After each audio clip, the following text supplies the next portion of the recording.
different challenges figure themselves out easier than others for different people. You're getting creative with sub-QIT. I mean, you kind of have to.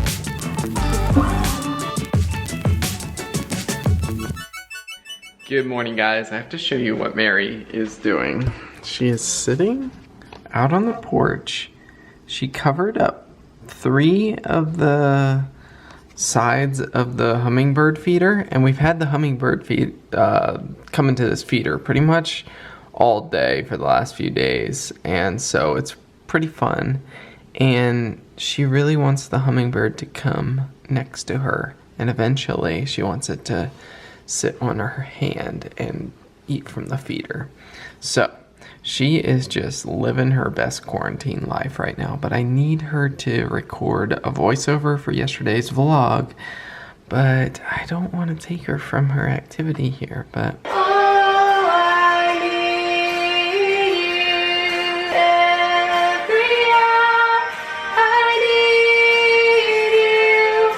when I cannot stand up, fall on you. Jesus, you're my hope and stay. Good morning. I have spent a little bit of today. It probably looks pretty dark. Well, there it looks bright. It's really rainy out. But earlier today, it was just barely drizzling.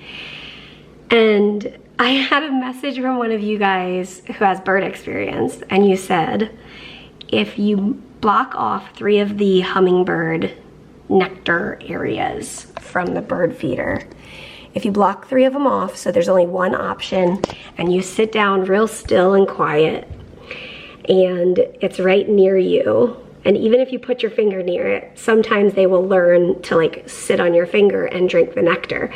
So I sat out on that chair, and it was so peaceful. I got to see another one of my favorite birds, and it was pure bliss. Now, the hummingbird is still learning that I am not a threat. So he came a couple of times pretty close, and I was excited, but I just stayed really calm. And I'm hoping that if I spend some more time out there, maybe he'll get used to me. I think a lot of you guys have sent me messages and said like, my hummingbirds will eat out of my hand, like if you hold the little nectar thing. And so I'm excited for the day that I can report that that happened. Today I am going to do my 4th infusion of the subcutaneous immunoglobulins.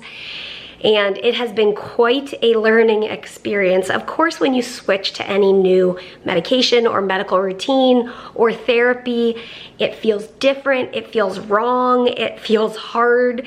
And that's kind of how this infusion has been. There's been a couple of kinks in the process. I don't know if that's the right word, but when the nurse was here, when she was training me, I was able to ask a lot of my questions. And then even in the infusion since then, when like say last week when one of my sites was leaking, I was able to talk to the nurse, and she recommended that I clamp that side off because you don't want to be losing the medication.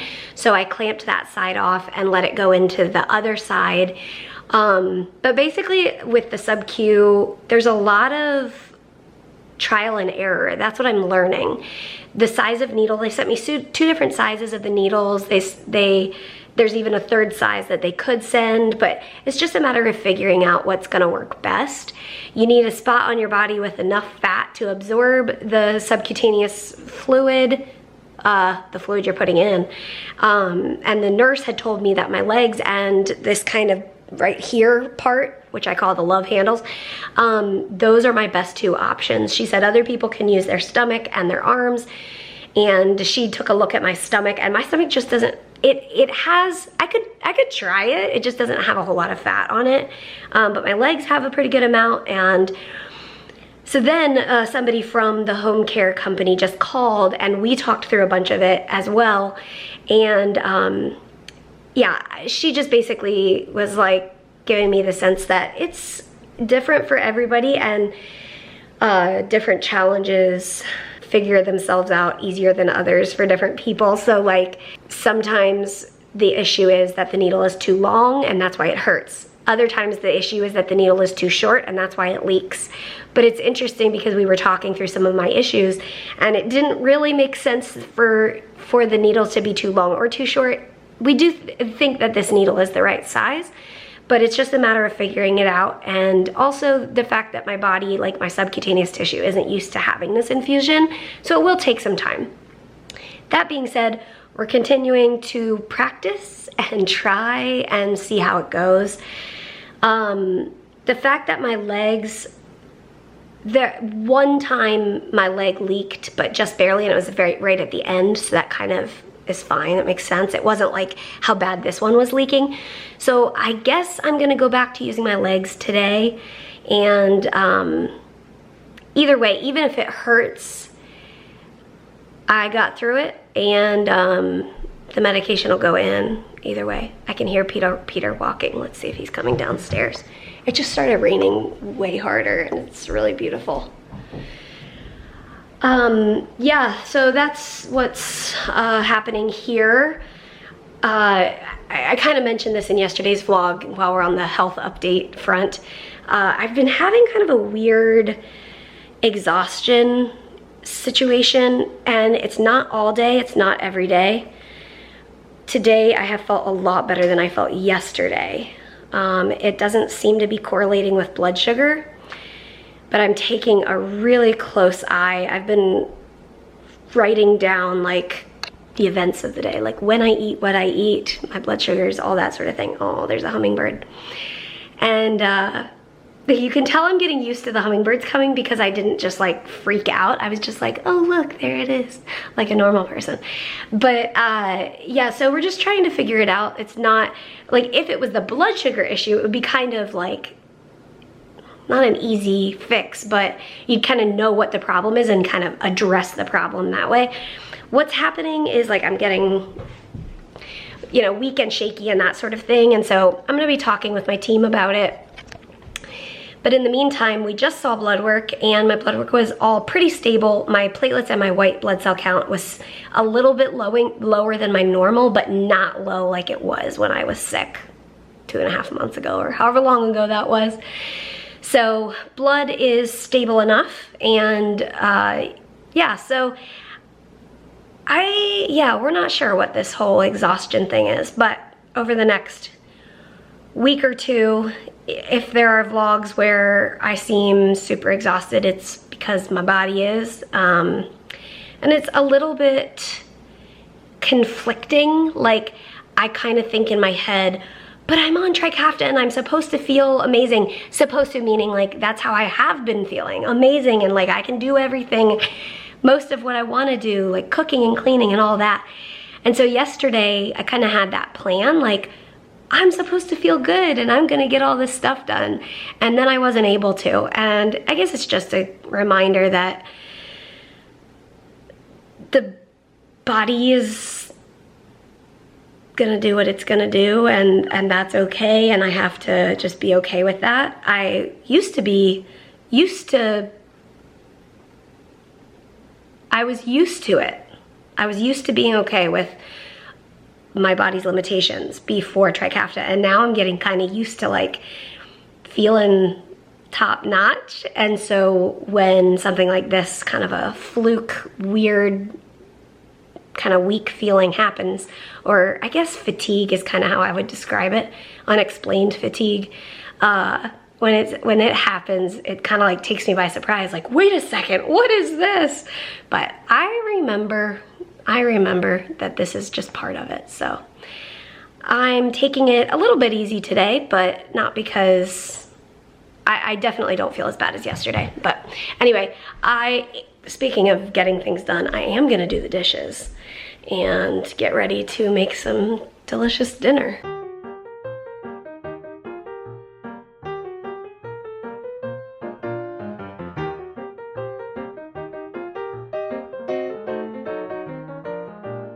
You okay?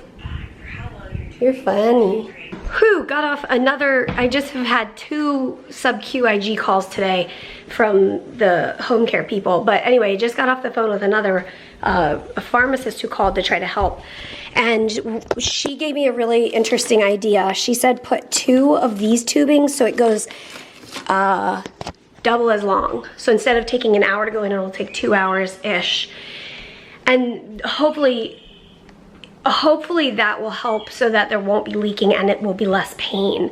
But she said if you start the infusion and it's just the same amount of pain but double the length, she said then just pause it, take the second connector off and resume. So I think that's a great idea. I think it's worth a try. She said try it in your legs today. Or did we just, yeah. I mean basically either one is fine.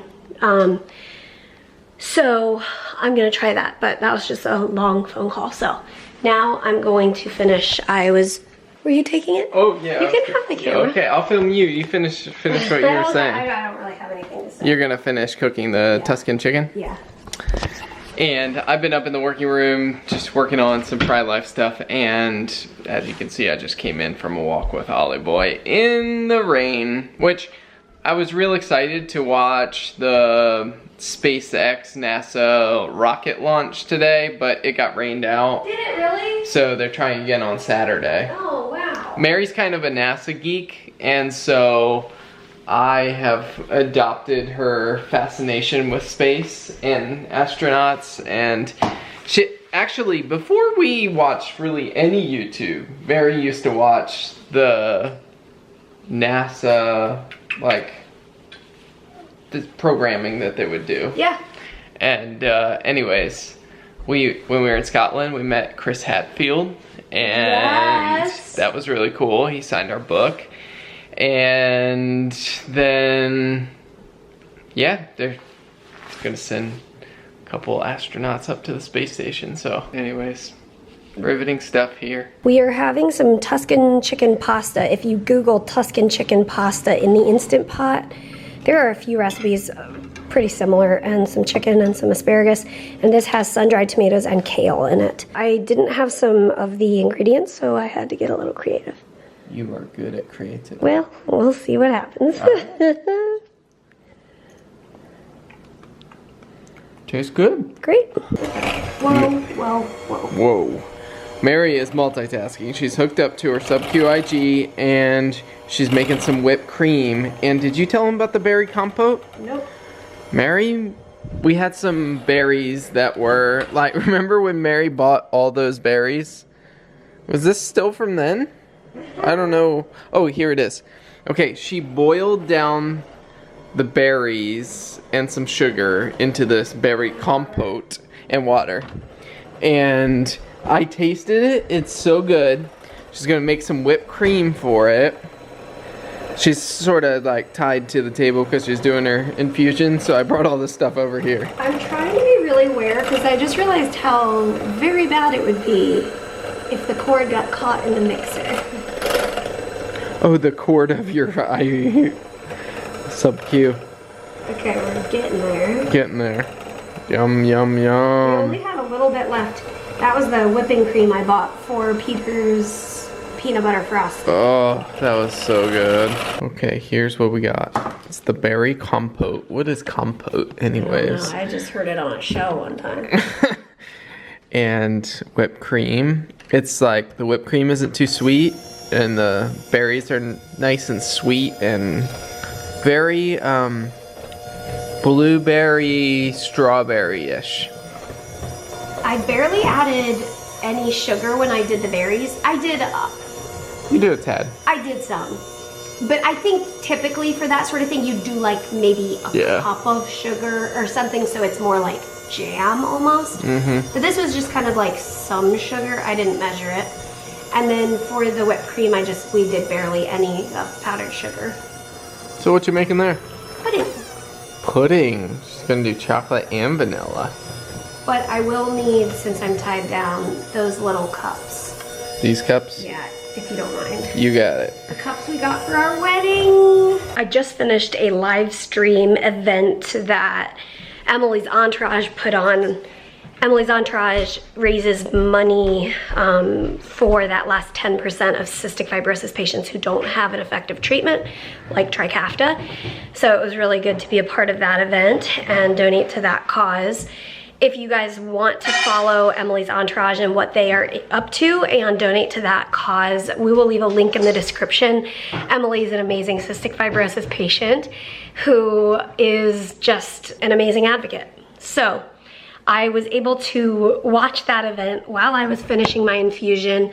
What I decided was to do one of the needles in my leg and one of the needles in my like love handle side thing, because when I did the needles in my legs, the left one worked better, and when I did it in my sides, the right one worked better. So I thought, I should use the side that works in my leg and the side. Okay. Did it work? I think so, yeah. It didn't leak like it did last time. You're getting creative with sub-QIG. I mean, you kind of have to. The pharmacist was like, maybe, she was basically saying like, maybe it would work better if you do 3 needles instead of 2, so it's less fluid. If the issue is that it's too much fluid for your subcutaneous to absorb, like maybe do 3 needles instead, so it's distributed more. But this worked this time, so we'll see. I mean, it got this part pretty, like, you can kind of see that's where the fluid is right now.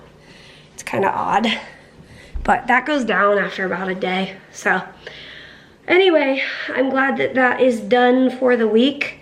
I'm gonna be talking to the home care people again tomorrow and talking through the next shipment and all of that. I wanted to do it today and just kind of see if it went okay before we got another shipment, and it went fine. So all right, that's the end. As always, guys. What are you laughing? You just stuck the camera in my face and says, as always, we'll see you tomorrow. Good night. Good night, Dolly boy.